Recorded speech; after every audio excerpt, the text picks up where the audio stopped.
Okay, folks, let me get this out the way right quick. I was gonna do a part two, but I kind of gave up on it. It was getting later and later, and I just said, the heck with it. I was basically just rambling, but to finish up my point on that is that basically alliances are going to be made, and eventually there's going to be a point where you reach, and as people like as people like Bo the Fifth Column, aka Justin King, have said, is that basically you'll drop them off like a bus, and you'll say, okay, this is where we stop at. So Soc Dems and Marxist Leninists will work together to fight fascism, and then ultimately, um, much the same way as the Bolsheviks kicked out the Mensheviks, they said, you're done, Tovarish. You know, see you later. Have fun. Have fun. Have fun in Germany dying of consumption.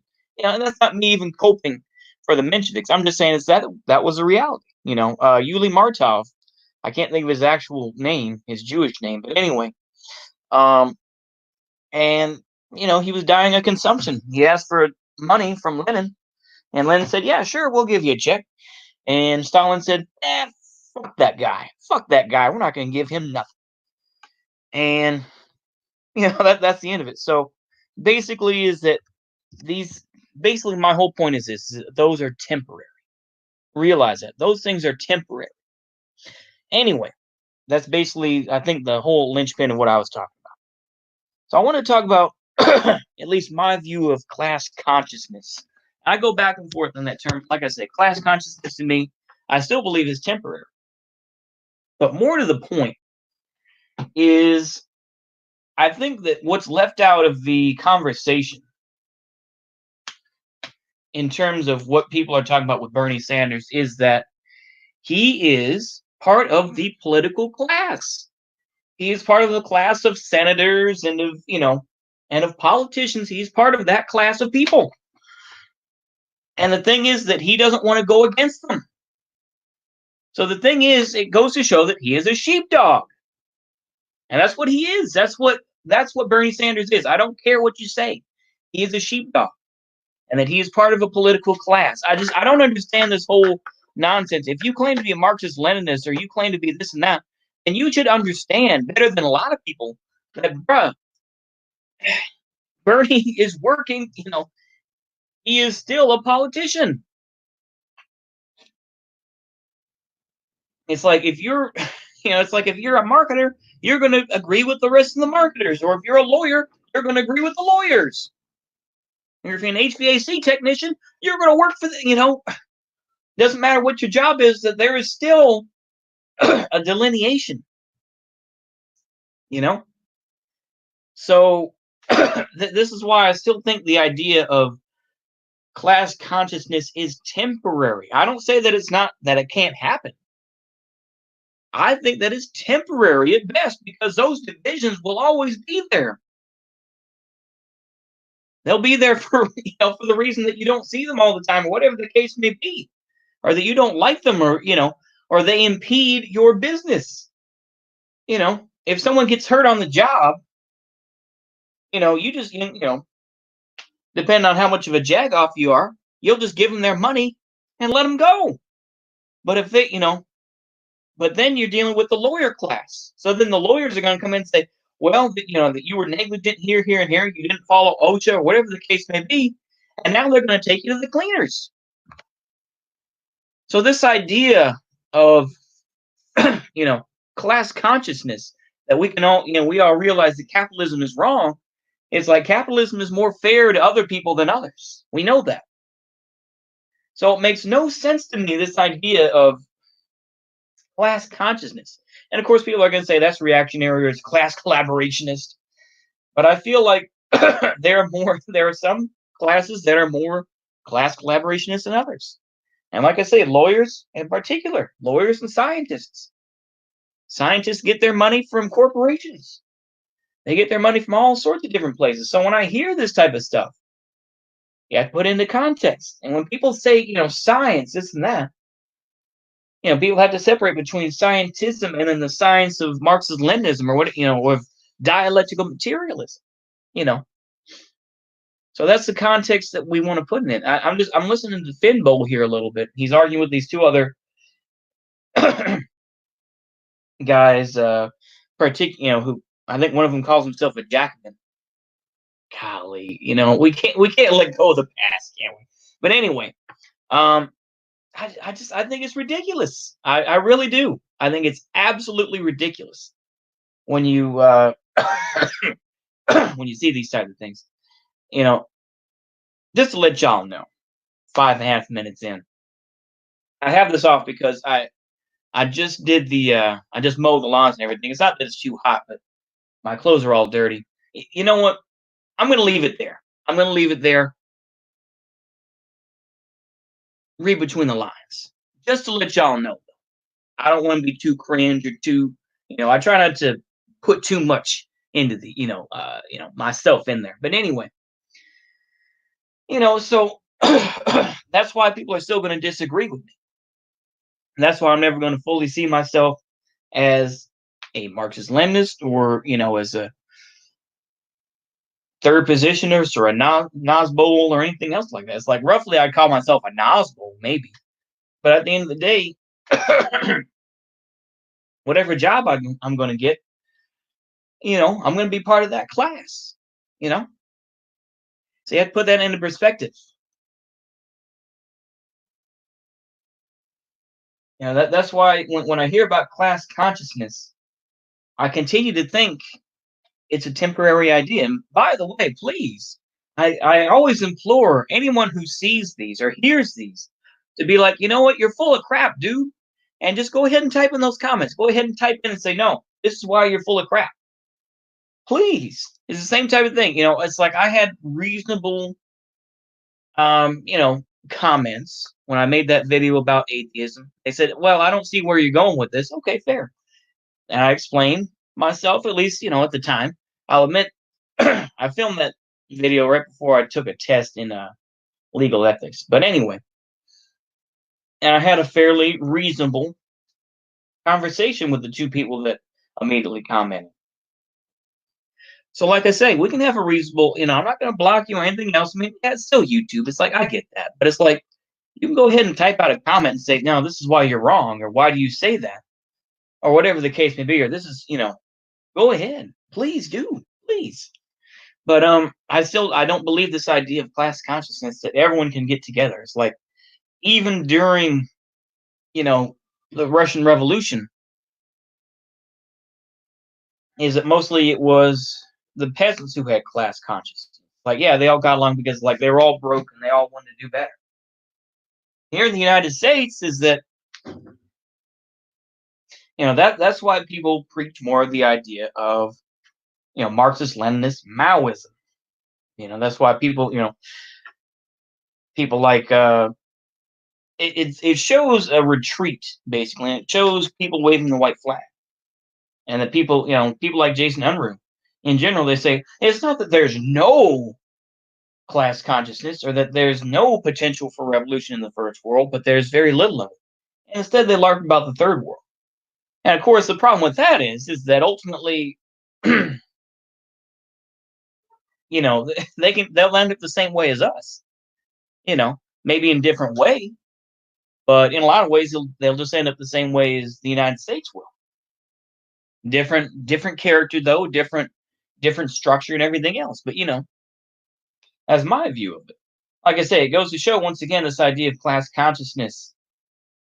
But basically, I think that at least in my view, I haven't read anything about Gonzalo or any of these other cringy people. But I think in general, when people talk about Maoism, is it basically they want to talk about black folks.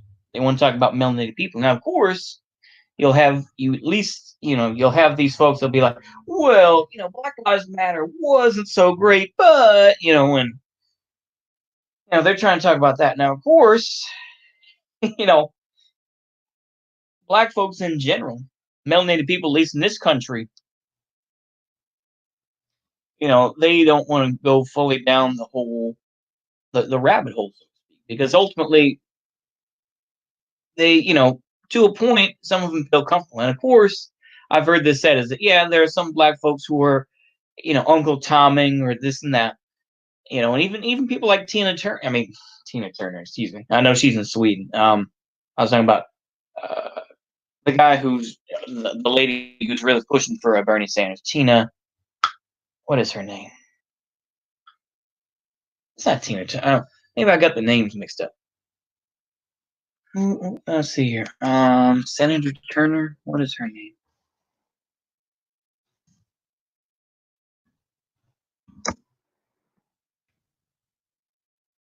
Nina Turner. There we go. Nina Turner. That's who I was thinking of. Nina Turner. And I'm just gonna do this while I'm not showing my face, but she's a bit of a mammy. I'm gonna say that kind of quietly, but she's kind of a mammy. Kind of like, oh Lord, Mr. Bernie Sanders gonna come save us. Oh Lord, have mercy. And of course, Bernie Sanders, we see now, he's playing the game. He's playing the game, man. Who didn't see this coming? Is it now that it comes down to Joe Biden? All that talk about, he's not going to go after. He's not going to go after Biden because he knows that they're part of the same political class. I'm going back in a circle here, but it's like that's the reality. They are both part of the same class. They know where. They know whence. Then they know what side of the bread they're buttered on. And I know that's not the way you say that, alliteration, but I don't care. I don't care. I'm just going to say it my own way. But they know who pays their checks ultimately. They know who pays for their lifestyle. So as much as Bernie Sanders claims to be a beast or fighting for the little guy and all that, he says a lot of nice things. But saying and doing are two completely different things, and that Bernie Sanders is not doing that. And a lot of folks are still coping over that. A lot of folks are going to be mad at that. And of course, the same thing, talking about UBI as well. The Trump bucks, it used to be the neat bucks or the Yang bucks. Now it's going to be the Trump bucks, potentially. Like I say, yeah, it will probably take, it's probably going to be till, we're probably going to get it in November or something like that, right before Christmas or something before we get it, if we do. But such is the way that's the way government works and how, everything's got to be, T's crossed and I's dotted. That's the way it goes. But anyway, I just want to kind of talk about that for a little bit. I think I pretty much covered what I wanted to cover. Like I say, I think books should be coming in. I got 2 books today. I got the autobiography of Malcolm X. I wanted to use that, talk a little bit about Nation of Islam and how they saw things, which I think is crazy. I mean, it is. It's like if you think that the Nordicists and all the Wignats that really believe in Arianism and we was Greeks and shit. If you think those guys are crazy, if you think that their beliefs are autistic and just way out there, wait until you read about what Nation of Islam and their beliefs are, especially when it comes to the Yaqub theory. It's like it's like if someone did tell me if they realistically prove that white folks were created on Patmos and that we weren't real white and that we weren't real humans, all right, fine, go ahead. But I think it's still crazy in a lot of ways, especially when I was reading anyway, is that they believe that Yaqub took 59,999 black folks, and or at least true Cometians, I guess you could say, original men, as they say, black folks, taking them to Patmos, the island of Patmos, and then over the course of 200 years helped to create brown people. So basically, they helped create Arabs, this and that, and eventually we became white folks. Now, of course, some offshoots of that belief, of course, are that white folks were created from cat DNA and rat DNA, along with grafted DNA from melanated people. And it's like, there's a lot of stuff in there. It's like, once again, they talk about pushing the white folks, pushing the white man back to the Caucasus. That's why they call him Caucasian, this and that. And it's like, and they held him off for that long. There's a lot of stuff. It's like I really want to understand this because like it is wild to say the least. I mean, I use the the quote unquote term crazy, but I think it's just wild how they come up with it, especially when what I was getting to earlier. I just got too excited, but when they claim that Asians are black folks, and I'm like, oh really? It's like I don't think a lot of Asians would agree with you, especially the rooftop Koreans, as the meme goes. So it's like, so anyway, hopefully reading a little bit about autobiography of Malcolm X, and maybe I'll order another book on 120 Lessons, which is offshoot. The Nation of Gods and Earth was an offshoot of the Nation of Islam, created by Clarence 13X Smith. I want to read about that too. Maybe I'll make a video about that. But like I say, Giannis Kadar, that book is still on its way, so that book is going to be coming. I'll do a little show on that, and talk a little bit about Malcolm X, or at least his beliefs, and how the Nation of Islam worked.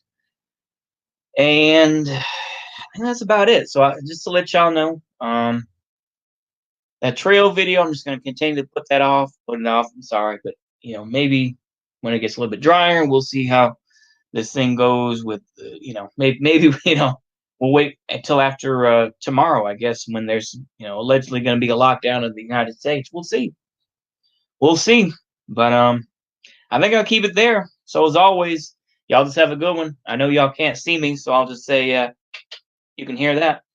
Y'all have a good one. See you.